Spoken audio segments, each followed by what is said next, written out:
Hello and welcome to the LFC transfer room. I'm delighted to be joined by a couple of lovely lads today, James and Jay. We are looking ahead to the West Ham fixture tomorrow night. I was meant to be at the game, but unfortunately I couldn't get the time off work, which is quite disappointing. So I have to stick with doing the match preview with these guys instead, which I don't know. I don't know whether to laugh or cry, to be honest. But definitely cry. Definitely cry. Definitely cry. But we move on. James, how's it going, mate? Are you looking forward to the game? I am. There's a whole new feeling to it all now. Nothing's better to get you motivated for a game and feel happier than one, a win, and two, the tears of Man City fans about, an obvious foul going, it's not a foul all week. Like Mika Richards' face after that match. Oh. Honestly, it's going to see me through the whole week. Oh man, it was a good watch. You know what? I missed the first half. I missed the entirety of the first half. I'd lost track of time, and I probably watched the best half. So I mean, I'll take it. Jay, how are you feeling? Are you confident after the victory against City at the weekend? Yeah, it was amazing, mate. I had a weird feeling we'd win that play, which I'm glad we did. But to be honest, mate, like this in a stupid way, it's like a bigger game in a sense because you've got to follow the win against City up now. So yeah, excited and just glad we're at home. Yeah, definitely. So it's yeah, I headed into the City game. I was very nervous. Very nervous. You were evidently seemingly confident. I was completely the opposite.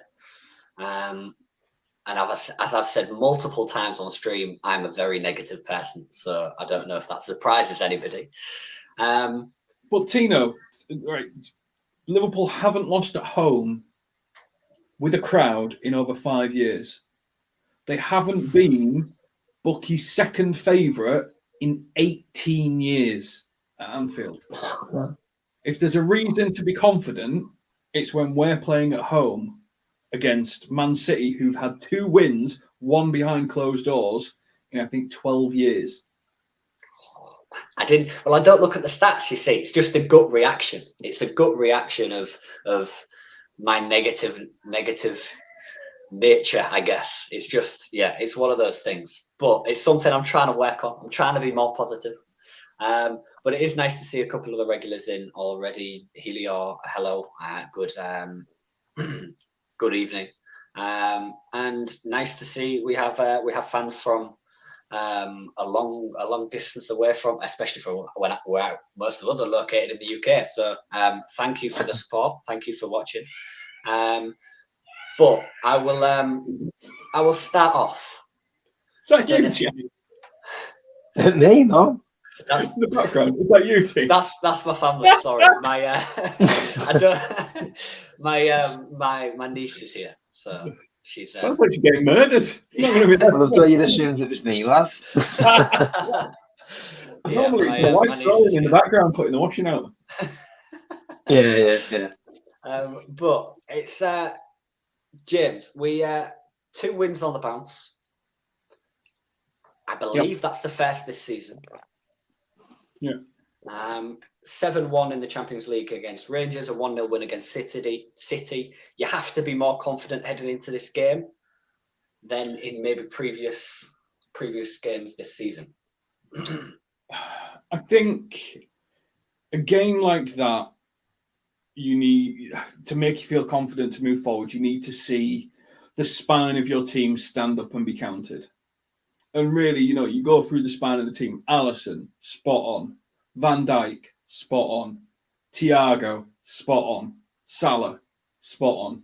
So if now your 4 or 5 core players, like the spine of your team, have all come together and delivered a really strong performance, I think now you start to go, well, they can follow that up with another one and another one because that's the type of players they are. Salah's now got 4 goals in 2 games. When was the last time Salah got 4 goals in 2 games? He feels like he's happy, he's smiling, he's running around, he's making the runs. I think he's playing as a 9, and it's amazing. So, yeah, there's very, very good things happening. And I think there's a lot of reason to be confident. And yes, we need to follow it up against West Ham. And I think once we knock over West Ham and probably Nottingham Forest, then I think people will start to get the Liverpool fear again. That is a very good point. It's about building up that confidence and going on a run of games, or at least keeping that same level of performance and that same consistency is a huge thing. Before I move on, Darwin, thank you very much for the support. You've become a YouTube member. Absolutely love the support. Everything that we get in goes instantly straight back into the content. So we really appreciate all the support. Yeah, we really do appreciate all the support. So thank you ever so much for that. Jay, as I said, it is about having that consistency. It's about building up that confidence going into this game. 2 wins on the bounce really helps. Is there something you can maybe pinpoint specifically as to why over the last 2 games it's just sort of seemingly clicked? Is it the change in formation or something else that you can think of? Change of formation has an impact, but I think it's a case of just the effort as well. Everyone's running more. Our press the whole season just hasn't been there, and that's what I identify us with as the press. Even if we don't play well, we press the ball better than anyone. We always have since Klopp been here.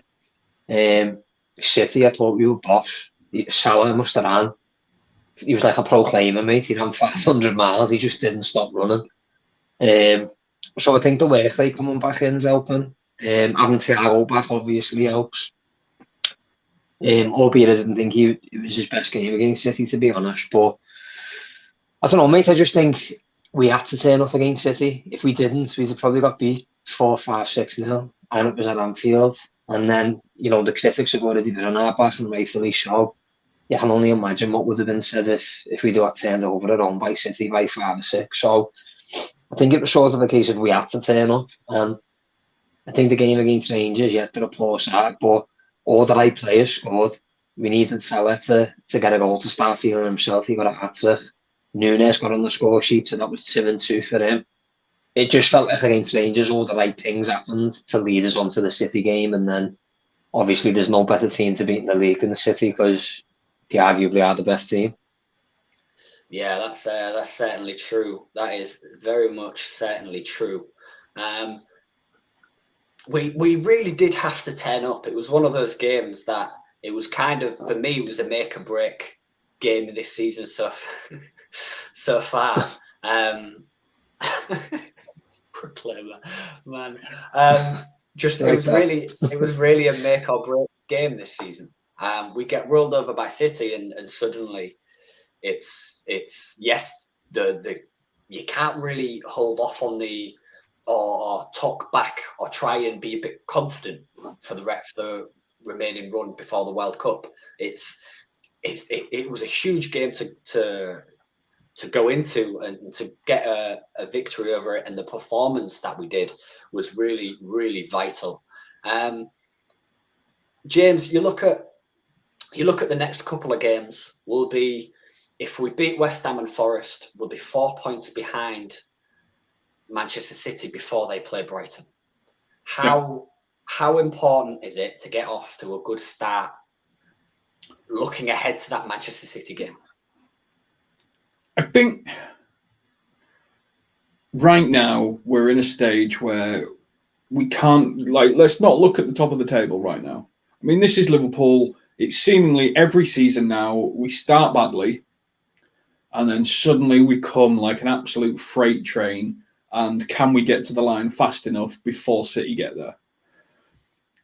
And it's a change because we used to be terrible in January. We used to be great at the start of the season, have a shocking January, and then come back in the later half of the season. So, some pros, some cons. But I don't want to necessarily focus too much. Yeah, all right, 4 points behind City. But for me right now, it's about just consistency and building that fear.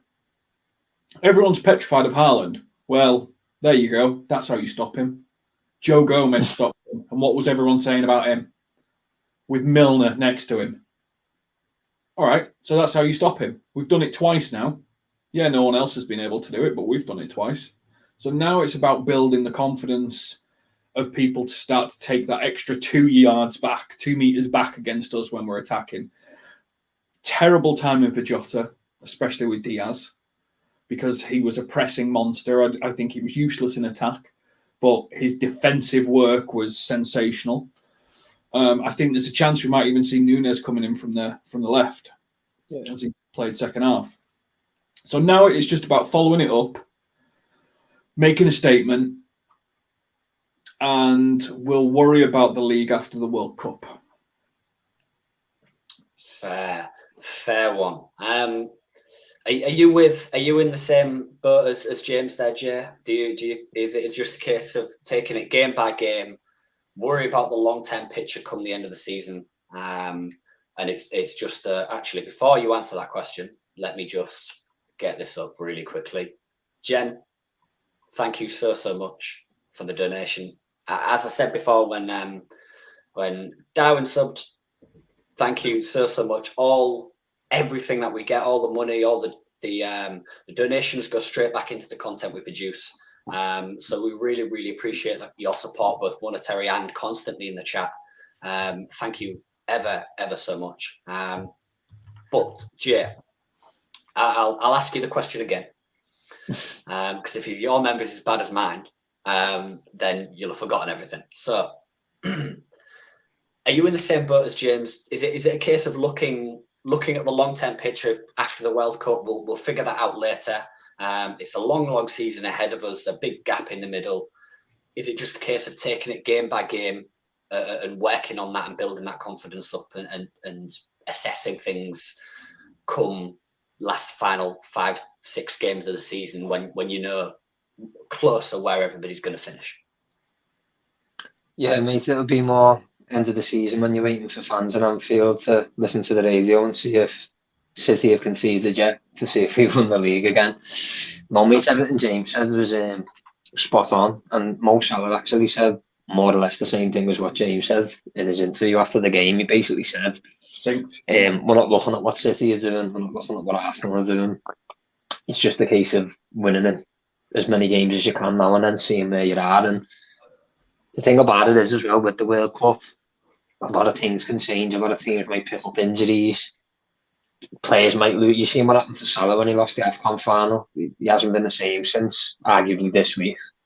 So, if other teams have got key players that are going to finals and lose them, that might make their head go down, which can affect the club form when they come back from the World Cup. There could be injuries. So James is right, getting the fear factor back's a massive thing, because teams are starting to come to Anfield and think we can get something here.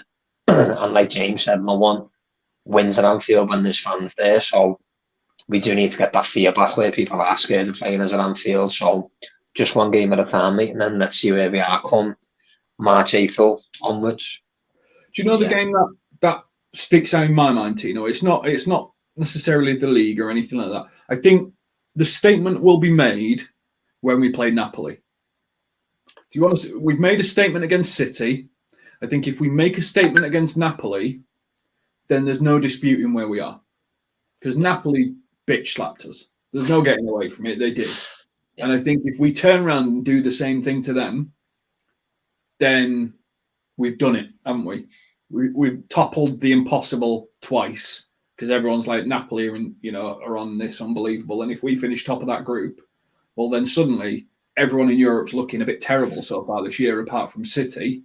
Suddenly we're back in the conversation. We're back in the conversation for the league. It's just about pushing the ball down the hill. Yeah, it very, very much is. One thing I did want to ask you about, James, and I will come to G on this as well. You mentioned briefly earlier on about Jota's injury. How big of a loss is that, given we've talked about his defensive work rate? Given the injuries and the disappointing start to the season a lot of the front three has had, how big of a loss is that and losing him? I've said on this stream about 20 times that if Jota was fit for the start of the season, we wouldn't be where we were. I think he's an unbelievable player. And the fact that he's not scored in so long doesn't really matter. He's still getting assists. He makes things happen. Losing him is a massive loss. But if there's one area of the pitch we are truly stacked, it's probably attackers. Because you're talking about who's going to play there now. Well, Darwin Nunes can play there. Or Fabio Carvalho can play there. Or Roberto Firmino can play there. Or you can go to the academy and pull out Cade Gordon. I think I know he's been injured and stuff like that, but some weird things going on there. Or really completely out there, but what happened in the City game, play Trent on the right wing. Which is what happened. It's not like we're struggling for options. It's thankfully this summer, believe it or not, the signings that we've actually made in getting Carvalho there has actually helped us get the cover that we need for that position.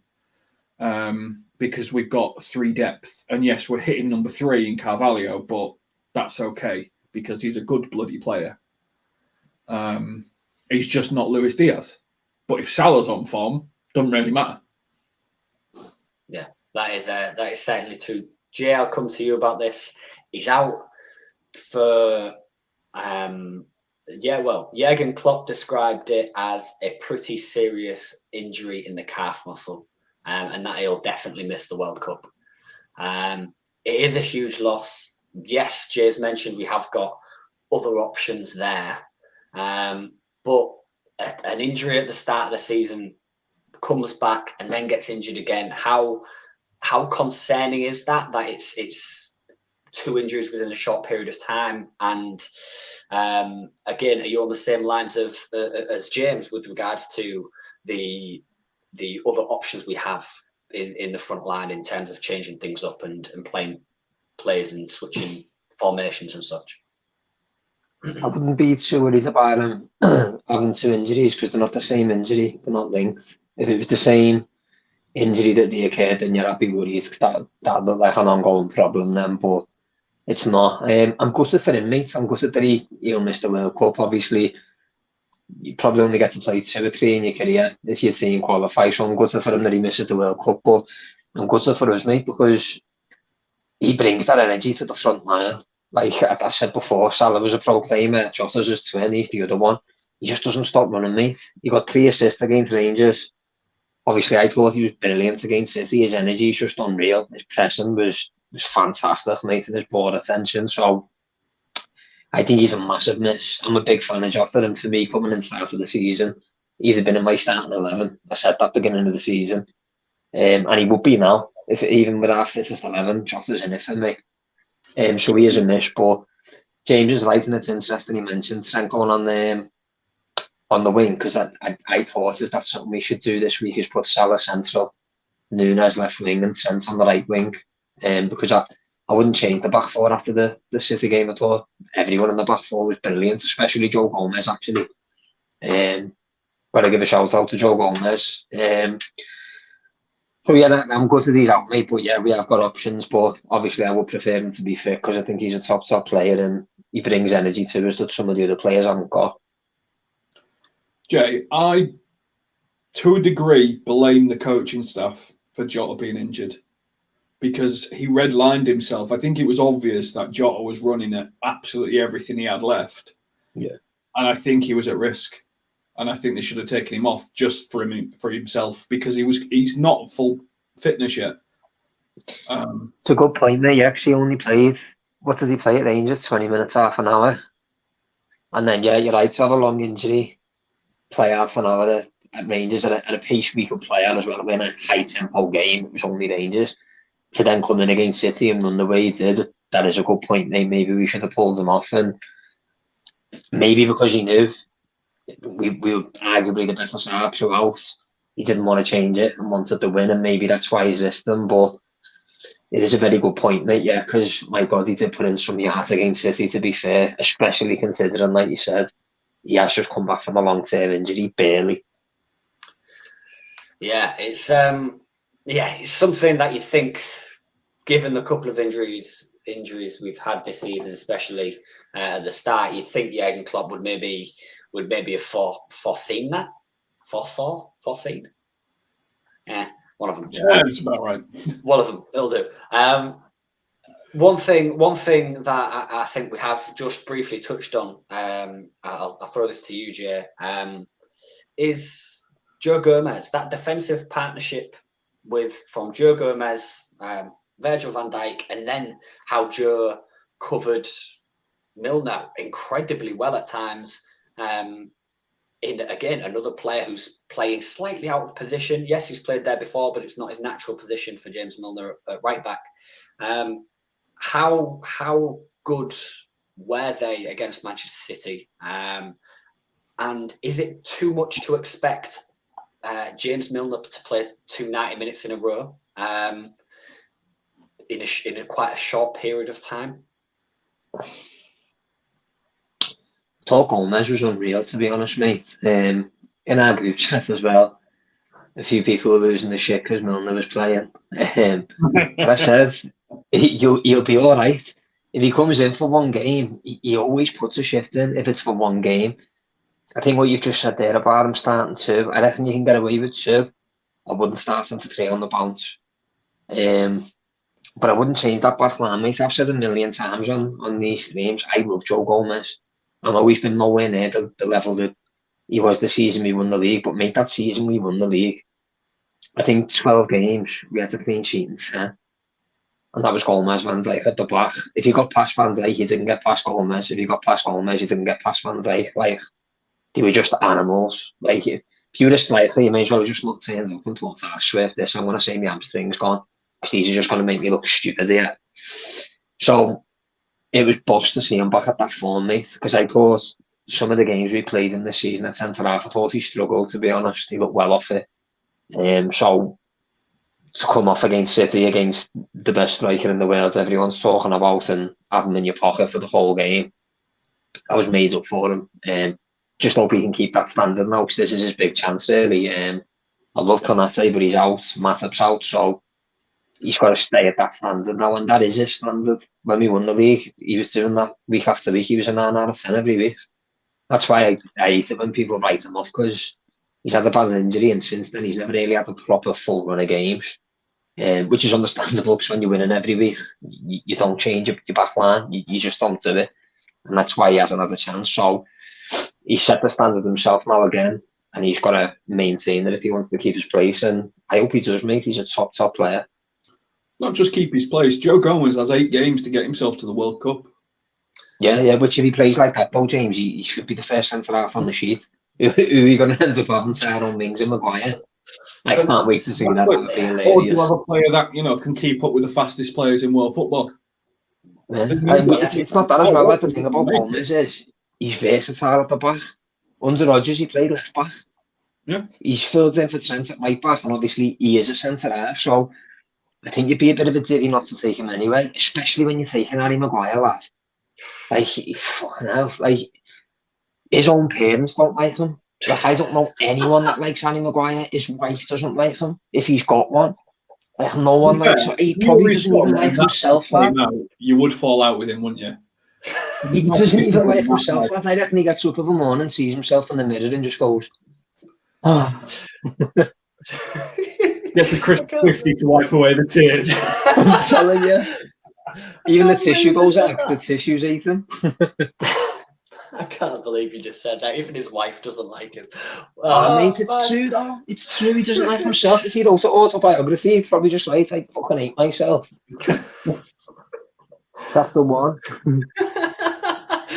Awake again. The one thing, going slightly transitioning back to Joe Gomez, the one thing I've said right from the very start is, for me, Joe Gomez is England's best centre-half. The only person who comes close as of late is Tomori. Former Chelsea youngster, now at AC Milan, but again, another player Southgate just seems to hate for some utterly bizarre reason. For me, that's your starting, if you can, that's your starting centre-back partnership for England. But it's England, so I don't give a shit. It'll be Maguire and Shaw. Anyway, let's talk about stuff that we care about. Yeah, indeed. One thing I did want to mention, it's recently come out that Jurgen Klopp's been charged by the FA. It was bad. For improper Do you know what, conduct. Though? Have you seen Guardiola, though? He does exactly the same thing, more or less, when the official walks off the pitch. Practically knocks the official over by diving at him. Nah, but he gets out in his face and he's barking at him. It was still aggressive. There's a difference when a Great Dane bounds at you to when a Chihuahua bounds at you. Chihuahuas are snappy. Coming at you, with the teeth. It's not as bad as the one that he's famous for, but Jesus. It's fine. It's a little Pep Linders showcase, isn't it? For a couple of games. It is. With Jurgen Klopp in the middle of the cop. If Jurgen Klopp don't go to the middle of the cop, he's got problems. He's meant to still be in the dugout Wednesday, don't he? Tomorrow. Yes. Yeah, well, it's not all finished yet. He'll be allowed to. Yeah, he'll be allowed to oversee the West Ham game, but he has until Friday to respond, which means he could be in the stands depending on whether it gets rejected or it gets kept in place. He probably would be in the dugout for the Nottingham Forest game. That's the game you want him to miss, to be fair, innit? It's Forest. You don't fucking need your manager to turn up, do you? I don't think you need half the players to turn up, let's be realistic. We shouldn't say that, boys. We'll get fucking beat. Which is a question that I'm going to quite smoothly transition into. Jay, if you're going to rest, if you're going to make changes for any game coming up this week, it's going to be the Nottingham Forest game rather than the West Ham game, isn't it? Yeah, definitely, mate. West Ham are a very good side. I think Moyes has done an amazing job at West Ham, when you think about West Ham, they up, down, relegation battles, even when they stay up. He turned them into a proper European side. Like a proper European side, though. They've got some proper decent players, like Paqueta, Rice. I said to come back, it'd be a flop, but it looks like he's came good. I even like Cresswell at left back. I think Cresswell's a boss player. Zuma at centre half as well. Suchek. They've got a good little side. Lanzini. So they're a dangerous side. West Ham, they're one of the fixtures that, not that like you worried about at the start of the season, but it's going to be a game. So I am glad, to be honest, that it's at home on the back of beating City. Because I think away midweek against West Ham, that'd have been a tricky game. It still will be at Anfield, but obviously away it'd be harder. So I think West Ham, I think they're a good side. It'll be a hard game. But again, if you can beat West Ham, that'll give you more confidence. And then after that, Forest is like the perfect game after 2 wins, because you've got to win that. Yeah, very, very much so. James, is there anybody from that West Ham side that stands out for you particularly, that you think that you are genuinely worried about? For me personally, I'm looking at Jared Bowen. He's been linked to Liverpool in the past. Jurgen Klopp is evidently a big fan of him, of his. And generally, I just like him as a player. He was at Hull City, which is my hometown club. So is there anybody else who stands out, who you're concerned about? I'm trying to think. Not really. Because Bowen does very much the Salah runs. So, if any team knows how to defend Salah type runs, it would be Liverpool. Training with him every day, you'd hope. Yeah, you'd hope. I think they've not been in great form. And it's at Anfield on a weekday in the evening. To be honest, that one doesn't worry me as much. As good as they are, yeah, and if Antonio's on it, then Antonio's a handful. He's probably the big problem. But is he out? Is he injured? Is he back? He hasn't been himself this season, has he? He's been on with Scamacca as well the last couple of games. Scamacca must have had about 7 chances the weekend. He just didn't put them away. I like Declan Rice. I know there's been a small link with Declan Rice to Liverpool as well recently, and it got mixed reviews in our chat. But the way that he's able to collect the ball from defensive midfielder and progress forward with running with the ball is something very different to our two best defensive midfielders in Thiago and Fabinho. So I think someone like Declan Rice would have something to offer. It's just I think he's too expensive for the equivalent, which is Ruben Neves for me. I'd take Ruben Neves tomorrow. But he's not a bad, he's a good player. He's got the potential to be a world-class player. And I'd rather have him in our starting 11 than Henderson. So, that's nothing against Henderson. I just think he's coming to the end of his run. Yeah. I mean, I'd rather have my grandma in that midfield than John Henderson. I really wouldn't. And I've never met your grandma. She's not bad on the Good, ball. She's a boss touch. She does. She used the walking frame, but she's got a good touch. The one player I do want to come on to is Darwin Nunes. He's a guy who he hadn't had the greatest start to his Liverpool career, let's be honest. Losing his rag against Palace, getting sent off and suspended, and then he just seems to be a bit stop and start recently. He'll start a game and then Firmino will come in and then he'll come off the bench in the next game, and it's Jay. 2 goals in 2 games. Is this the time that we really see him flourish? Is this the run of games that he needs? We didn't start City, did we? Which surprised me. But it's one of them, lads.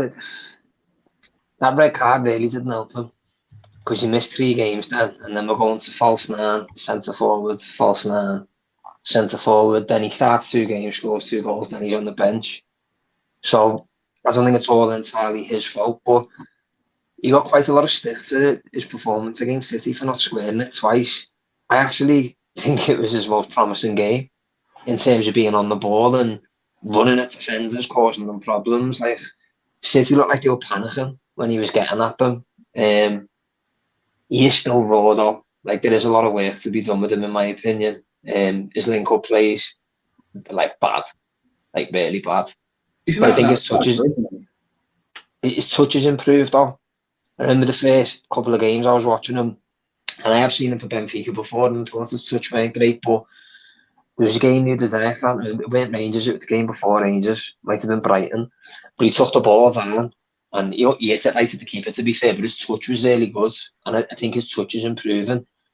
I think he just needs his link-up play to improve, but I think he will eventually come good. It's hard to say with him, makes when I look at him, he doesn't look like a Liverpool player to me. He just doesn't. I'm not saying he's not a good player or he won't score goals, but he just doesn't look like a Liverpool player. But there are signs that he's getting better, and he is a different option, mate. When he comes on, he is a handful for defenders. You can tell when he comes on, defenders aren't licking their lips or not, and they're thinking, oh, yeah, going up against this fella.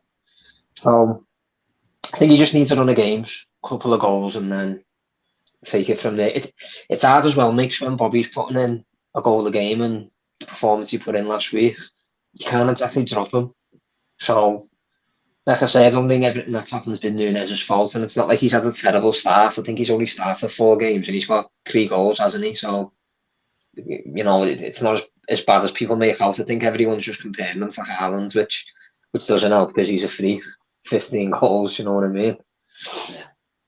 All right, goal scoring action every 129 minutes.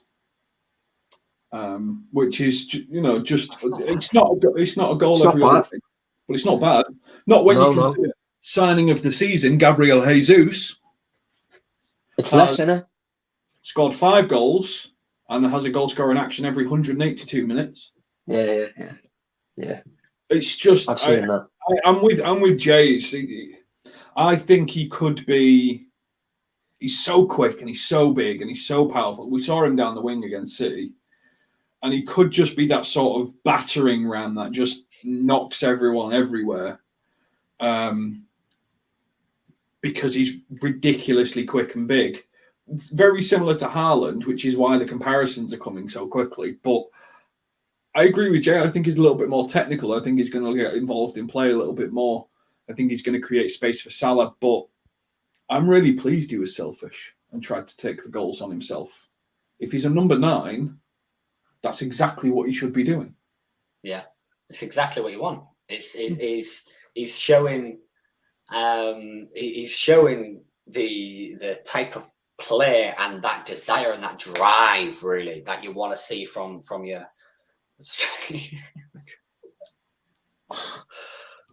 Just Elliot going all in. Fair enough. Sorry to hear that, fella. Yeah.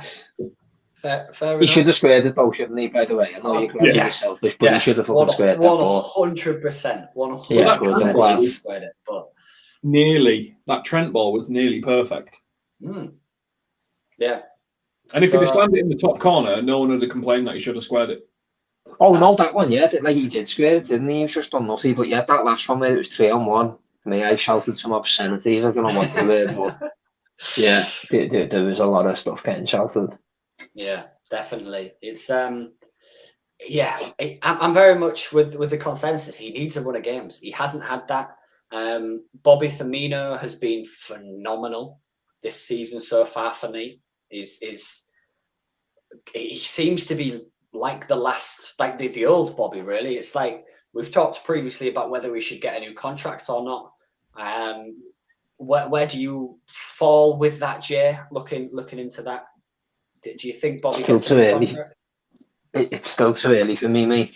It's a World Cup year and he's Brazilian.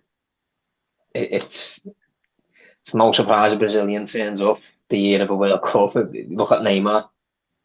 Neymar's like a completely different player because it's the year of the World Cup. The odds of it, Brazilians they live for the World Cup. They love it.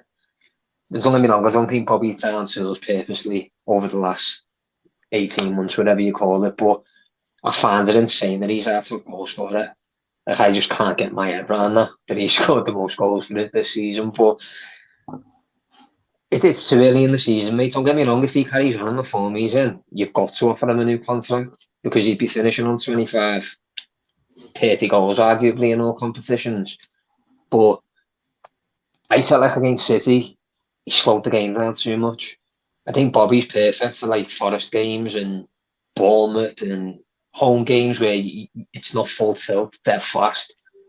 The City game, mate, I thought you could see his legs were gone a bit, to be honest. I know a lot of people thought his performance was good and that. I'm not saying it was bad, but there's just certain times in the game where he slows it down and you think, why are you slowing it down now? We're on the break. And it just frustrates me. Like I say, if he keeps his form up, you can't argue against him having a contract because he'll end up finishing on 20 plus goals. But only 10 games into the season, mate, he might not get another goal for the rest of the season. It wouldn't surprise me. He had an impossible task, though, didn't he, Bobby? That was going to kill you. He had to mark Rodri, basically. He had to be that third fielder. Yeah. And Rodri had, fair play to City. Rodri had a cracking game. He was all He's a brilliant player, mate. Oh, so good. He's the best number 6 in the world, I think. And then we all say Fabinho, but I do think Rodri's better. He's just better on the ball, I think. Yeah, that's what I mean. Yeah, he's better at passing and he just scored a corker. Can't have scored some when he does score the lovely goals. Wildies. Yeah, absolutely. One thing we will transition into at the end is certainly score predictions. So if you are in the chat, please make sure you drop your score predictions down in the comments. And of course, whilst we're here, make sure you like the video. Make sure you like the stream, subscribe to the LFC Transfer Room YouTube channel, and of course all of the social media links will be down in the description below as well. The last player before we do score predictions and team predictions I do want to discuss is Alisson Becker. I see a couple of people in the chat mentioning about his ball to Salah. It's not the first time he's done a ball of that nature. James, how underrated is Alisson in terms of what he provides actually going forwards, if that makes sense. His ability for those long balls, those quick counters to spring from corners, or when he gets the ball in his hands, is vital at times to the way we play and the way we counter. How underrated is that an ability? I'm going to disagree with you a bit on it, Tino. I don't think he's underrated. I think people think he is the best in the world. And there are only 2 players in world football as in a goalkeeper position that can do that. And they do around about 4 or 5 of these a season each, which is Alisson and Ederson. Now, Alisson is a better goalkeeper as well, which infuriates everyone. But everyone always, even when all rival fans even turn around and say Alisson Becker is the best goalkeeper in the world, he is a league above. So I don't think he's underrated, because I think for an Arsenal fan to turn around and say he's the best goalkeeper in the world hurts. For a United fan to say he's the best goalkeeper in the world hurts. So I think he's fairly rated, and I think in classic British style, all of the fans, as they've done with Trent, are just waiting to destroy him. But at this moment, they've just got to accept the brilliance that is Alisson Becker. Yeah, he's certainly a phenomenal goalkeeper, and I do think he's slightly underrated to a certain extent. In relation to when he's on form, when he's having a good game, nobody really, unless he makes some unbelievable saves and like 4 or 5 in a row where Liverpool are on the back foot for most of the game. If Liverpool are on it and Liverpool are dominating possession, nobody thinks about the save here and there or the quick counter that he makes, that he allows Liverpool to make. So I do think, to a certain extent, in that role, he's often sort of forgotten about when you're talking about man of the matches in certain instances. I do think by far he is the best goalkeeper in the world. I don't know how Courtois won the keeper's Ballon d'Or, whatever it's called. Easy Champions League final performance. That's it. Unbelievable. That's it, though. That's it. But that's it. That's the biggest stage of all. When all the chips are down, he pulled out 4 absolute world. I can't be mad at it. He pulled out 4 absolute worldies. He is a fantastic keeper, though, as well. Courtois is a top keeper. He always has been.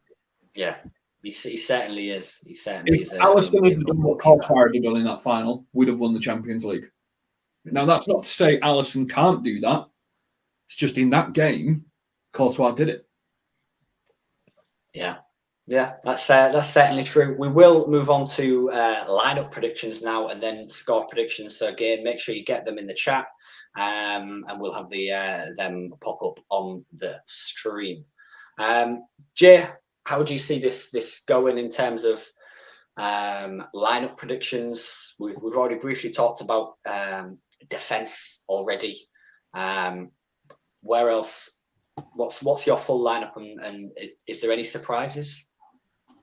My predicted lineup, or what my lineup would be? Predict both. Both. Predicted, I'd say Alisson, same back 4 as City. So Millie Gomez, Van Dijk, Robbo. Same midfield.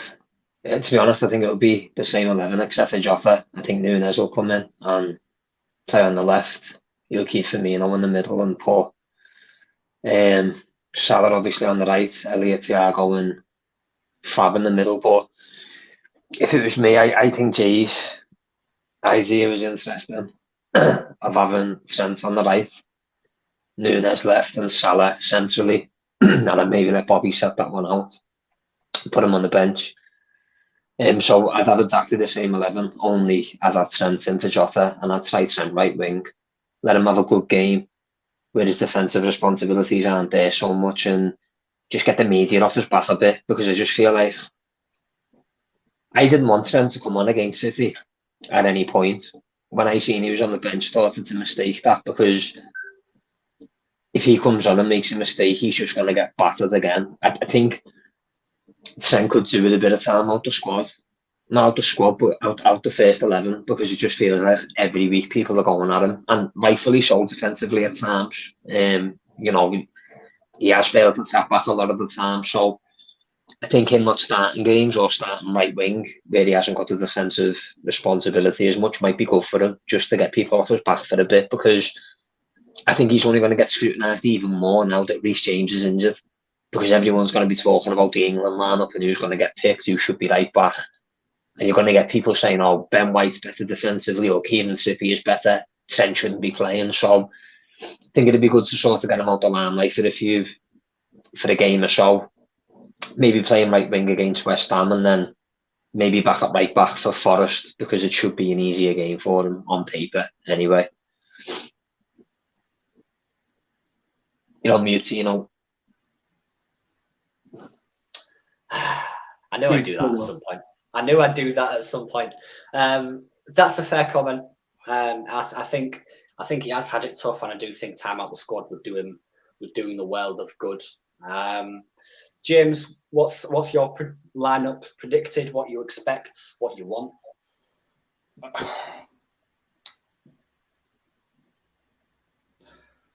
I'm umming and ahhing between Milner and Trent. And I'm umming and ahhing of it because I think if Trent plays, then Elliott can't. I think Milner gave so much communication to Elliott and where to be defensively that it made Elliott have probably his best game in a Liverpool shirt, because Milner was constantly communicating to him. So I'm playing with the idea, do you play Milner again and have him communicating to Trent where he needs to be and how he should be? Because no one argues with Milner when he tells you what to do. Is that a better option? And potentially drop Elliott for a game and play, Bobby as 10, Salah as 9, Trent trying to hit Nunes at the back post. That'd be an interesting dynamic. Yeah. So I'm probably going to go with that. I would say, depending on the fitness of the midfield too, keep them as they are, because obviously you've got Forest and you can rest one of them for Forest. So hopefully both of those can start, and I pretty much keep the team the same. I would just look at a way to integrate Trent into it, I think, because I think I'm a little bit different to Jay on the Trent thing. I think he needs to fight his way through it, because if he mentally fights his way through it now, and I was a little bit on the give him a rest side, but I think if he can mentally get himself through it after being ranked as 22nd in the Ballon d'Or, the best, I think, second best right back on the list in world football. Interesting. Clear of everyone else that is supposedly clear of him. I think that, followed by a good run of games, might just get him back in his mojo. I think he's had some positive things to help him move forward.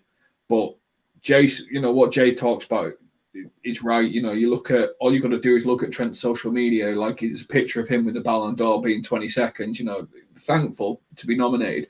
You look at all the replies, it's just James clear, Trippier clear, Wan-Bissaka clear, which was obviously banter. But what people are wanting to do, and this is where Trent needs to learn, everyone wants to be clear of you. Everyone wants their player to be clear of you. So if everyone wants their player to be clear of you, you're the player at the top of the tree that everyone's trying to knock off. And I think he's had a bad run of games. Yeah. He's had a bad run of form. I think he's bad. I think it's affected his head. But if someone can just say, why is everyone trying to be clear of you? You're obviously the one. Play like it. And then shut everyone down. Because him and Gomez together, when we won the league, was just different gravy. Because Gomez covered him, used his pace, and I think Gomez is getting more confident in his hamstrings again and running at faster paces. I think those two could just solve our season. Van Dijk, Robertson, back four, done. Bring in Kanate and Matip for Champions League and stuff like that, and League Cups, and just get them functioning again in the league. And I think that could be our back line. So I'm going to say drop Milner, play Trent. Sorry. I'm going to drop him. Wow. Yeah. Isn't that only our second clean sheet all season? True. But I think Joe Gomez and Van Dijk are mentally there now. Wow. Because Joe Gomez has got to be on cloud 9 after shutting down Haaland. And if you can He shut got one down of the match as well, didn't he? Yeah. Did he? Ah. So go for it. Dominate it. Take it. And then if you need to give him a little break, give him a little break against Nottingham Forest, Trent, and bring Milner back in and give Harvey Elliott some more sort of learning. But it can't be Trent and Harvey Elliott. That's my point. Yeah. It has to be a communicator, like it has to be an educator and a young kid. It can't be. Trent's not an educator yet. He's not teaching people where to be and how to defend and stuff. We need someone like that. And if you're going to do that, then you can't have Fab there because Fab doesn't communicate as well. So yeah, a few things we've got to solve. Yeah, certainly is. I'm surprised by bringing Trent back in. I think it's harsh to drop Milner and Gomez, given how well both of them. Gomez to drop Milner and have Trent and Gomez at the back, given how well James Milner played. Would you have dropped Firmino for Salah? That's a different question, though. No, you're talking about the best in the world against a veteran. That's what you're talking about. Trent is the best in the world, and he's replacing a veteran who's done a job. Wow. I think Trent needs more time out of the side, not starting, in order to mentally get back in the game properly. Because I think if you bring him in too soon, I think that could have a detriment to him. Because right at the very start, when Trent was first playing and when Joe Gomez first came in the side, right at the very, very beginning, a lot of fans were like, he was trashing this game, he's trashing that game. But it's about playing them in the right games. It's about making sure you've done. I get he's the best in the world. I'm completely down with that. But mentality, right? All right, Tino. Let's look at it a different way. So if I can get you on board this way, do you want to be if you were a surfer and you're trying to ride a wave? Do you want to be the person that's at the start of it and builds it to an absolute amazing conclusion? Or do you want to be the person that's coming after the waves crashed and you just sat there on your board going, yeah, I'm part of this? You need him to be building up as the team builds up. And I think right now the team are about to take some really positive steps. And you need to be with them on that journey. You don't need to be at the end going, oh, you guys did well, I'll come in and have a go now. That's not how it can work. I'm with you. I'm down. You're not talking them sitting out of that many games, though, are you? I don't mean sitting out of 5 games or something. So I don't think it'd be a case of where he's going to look at it and think, I wasn't part of what we achieved. He is still Trent. He's got credit in the bank for who he is and what he does. But I'm more talking about his mentality. Yeah, I know what you mean. To be fair, James, you made a good point in terms of he needs to play to get his level back. Last season, if you remember the beginning of last season, he was getting a lot of shit. And he just played through it, and then all of a sudden just got back to his level. So he is capable of that. So I do know where you're coming from, 100%. I know what you're saying. I also don't think Trent's downturn his form is purely Trent's fault. No, I don't. Yeah, I don't. The lack of press going forward, the fact that we essentially just allowed everybody to press us and dominate us on the ball, and teams were afraid to go in hard on us, that really put Trent in a vulnerable position. And Jürgen and the midfield, because of one thing or another, injuries, whatever you want to call it, didn't notice that and go, right, we need to make a change here. Or when he did make a change, it was way too late. The change in formation should have come 2, 3, 4 games earlier. And I think the change in formation has helped us as a team, as a whole. And Trent seems to just be the scapegoat to a certain extent for the disappointing start to the season we've had because he's the easiest one to pick on because he can't defend because it's Trent Alexander-Arnold. Yeah, and because everyone else wants to hate on him because he's the best in the world. Yeah, he's the benchmark at the end of the day, as you said. He's the best in the world. He's the benchmark. He's the guy everybody else is aiming for, which is a huge statement given how young he is. And I think people often forget that he's what, 23? He is still just turned 24. Just turned 24. He's still in the infancy of his career. And yes, he's played a hell of a lot of games, and he's a phenomenal world beater of a fullback, a generational talent. And I think that word gets batted across a lot of players too often. But Trent, without a shadow of a doubt, is a generational talent. 100%.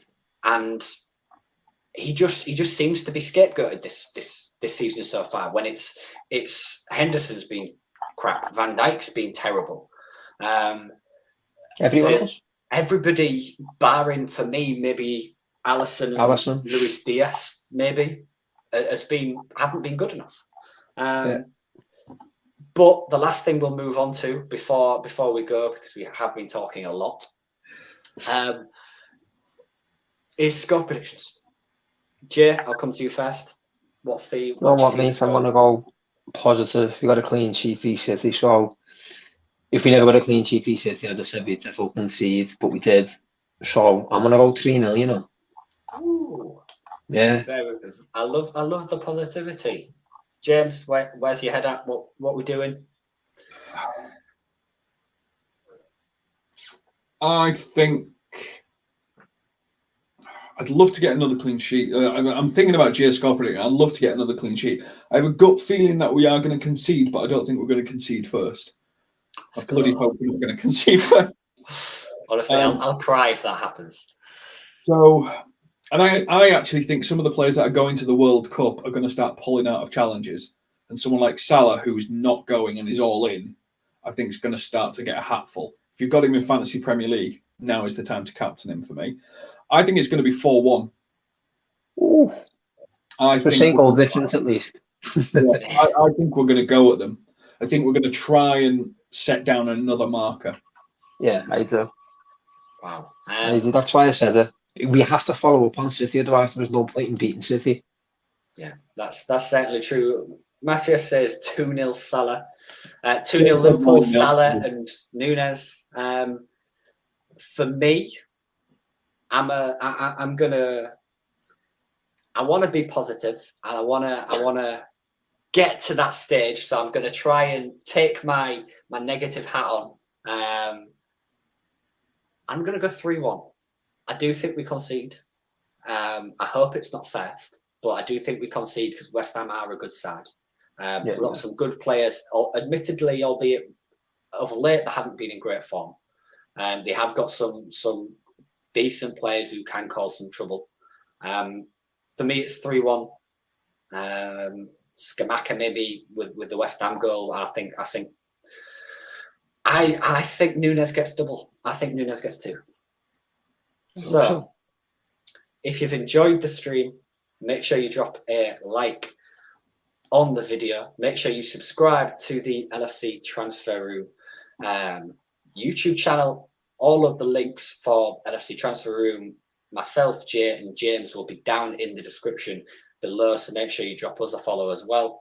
And thank you ever so much for the support. And we'll catch you post-match. And I always forget, we've got a watch along as well. I always forget about that. We'll catch you at the watch along.